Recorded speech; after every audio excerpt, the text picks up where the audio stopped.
um das leidige Thema Kühlschrank.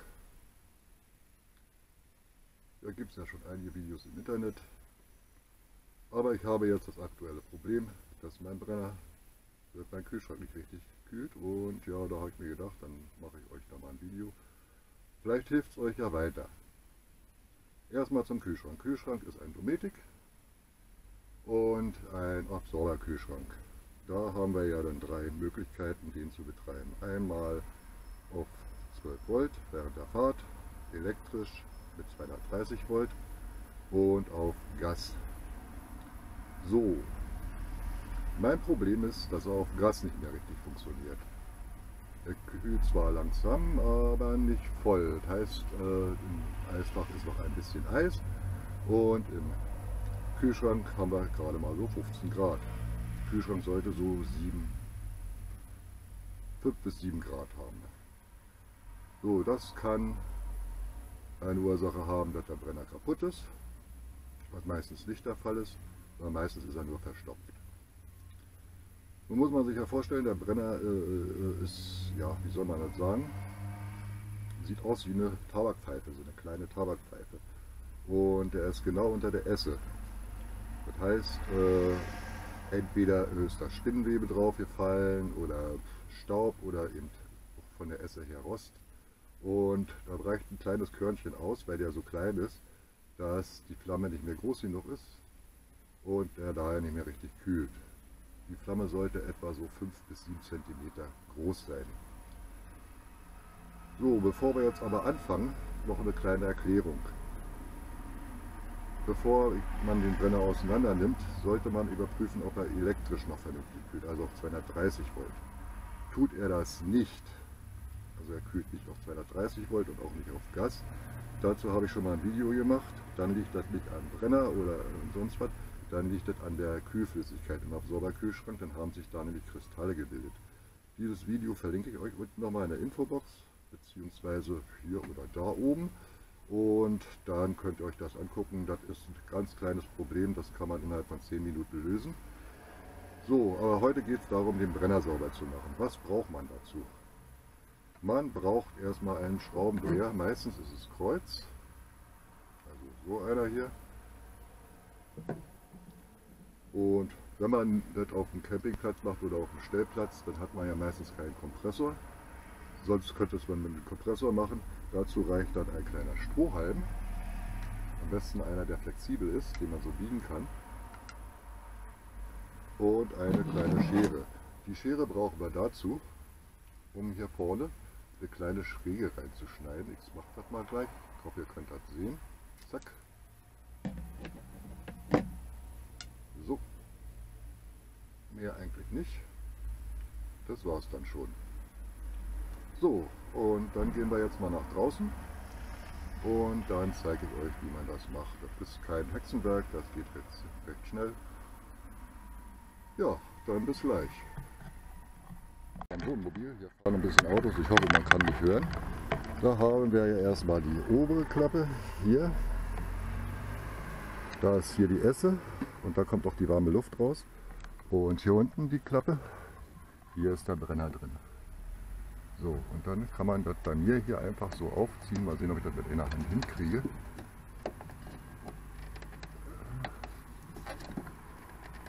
Das funktioniert leider nicht. Ich muss euch mal aus der Hand legen, da brauche ich 2 Hände für. Nun ist die Verriegelung auf und jetzt kann man dieses Schutzgitter hier abnehmen, wenn man das wieder mit der einen Hand hinkriegt. Klappt wieder nicht. Also brauche ich wieder beide Hände. Ich stelle euch mal kurz ab.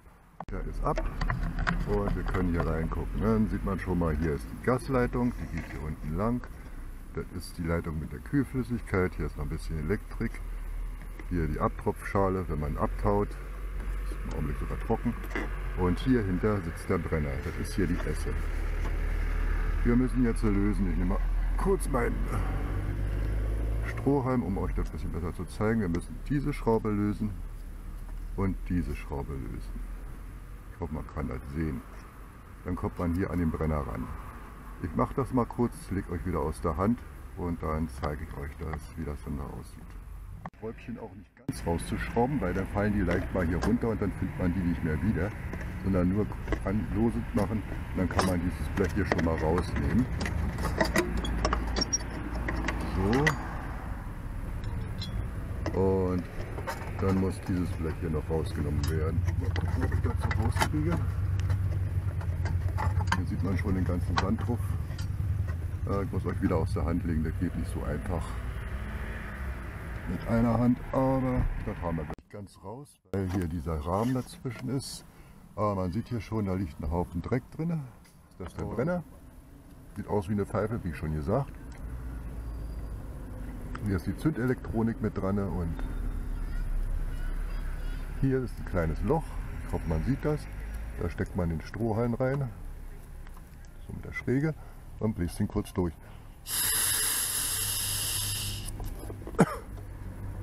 Dasselbe macht man hier oben. Und das war es auch schon. Jetzt sollte der Brenner wieder richtig funktionieren. Wollen wir das mal probieren. Wenn man den gereinigt hat, sollte man so eine schöne blaue Flamme sehen, die etwa 4 bis 7 cm hoch ist. Dann sollte der Kühlschrank auch wieder richtig kühlen. Ja, und danach baut man das einfach wieder alles zusammen. Ja, und soweit sind wir dann durch. Vielleicht noch mal kurz hier reinhalten, damit ihr so ein bisschen die Technik seht. Also ist kein Zauberwerk, eigentlich relativ primitiv, aber es funktioniert. Wenn man sicher gehen will, macht hier bloß erstmal dieses Schutzblech wieder vor, damit hier die Hitze nicht hier rauskommt, und macht liegt dieses Blechteil, was noch hier hinten rankommt, baut es später wieder an. Macht erstmal das Schutzgitter wieder rauf, damit hier nicht noch mehr Dreck reinkommt. So, und lässt den Kühlschrank dann erstmal laufen, um zu kontrollieren, ob er dann auch wieder richtig kühlt. Das werden wir jetzt mal machen.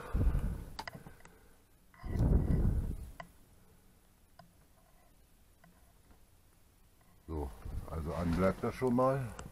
Gucken, ob ein Thermometer drin ist. Ja, ist eins drin. Was haben wir jetzt? Wie viel Grad? Wir haben jetzt 20 Grad im Kühlschrank. So, dann machen wir mal wieder zu. Zack. Und lassen die mal eine Stunde laufen. Dann werden wir sehen, ob er runterkühlt oder nicht. Daher muss er jetzt nicht unbedingt, wenn er leer ist, volle Pulle kühlen. Aber er sollte doch wenigstens mindestens 5-6 Grad tiefer kommen.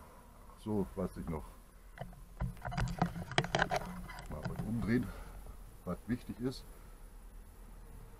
wenn ihr den Brenner vorher angehabt habt, also den Kühlschrank angehabt habt auf Gas und wollt das überprüfen mit dem und den Brenner reinigen, lasst den Brenner bitte abkühlen, der ist verdammt heiß.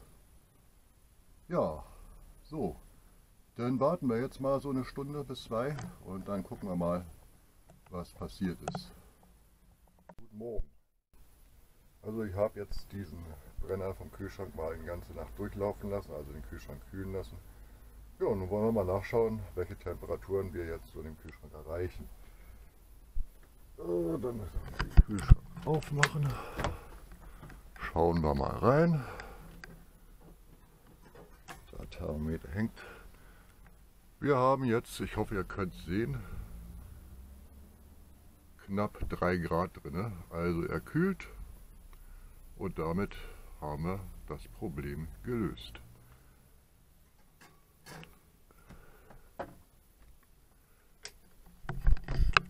So, wichtig noch zu sagen, denkt dran, wenn ihr den Brenner reinigen wollt, dass der aus ist, also nicht vorher kurz gelaufen ist, weil das ist ganz schön heiß.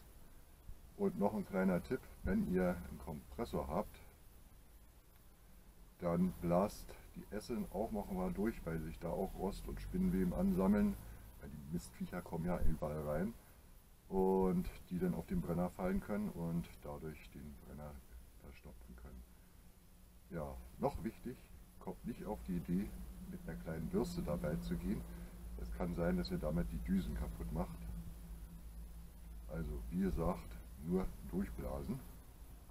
Entweder mit dem Kompressor oder wie Ihnen gezeigt mit dem Strohhalm. Ja, das war's. Wenn euch das Video gefallen hat, und ich hoffe, es hat euch gefallen oder es hat euch wenigstens geholfen, dann abonniert doch meinen Kanal. Bin dann mal wieder weg und wünsche euch viel Spaß, gute Fahrt, bleibt gesund. Bis zum nächsten Video.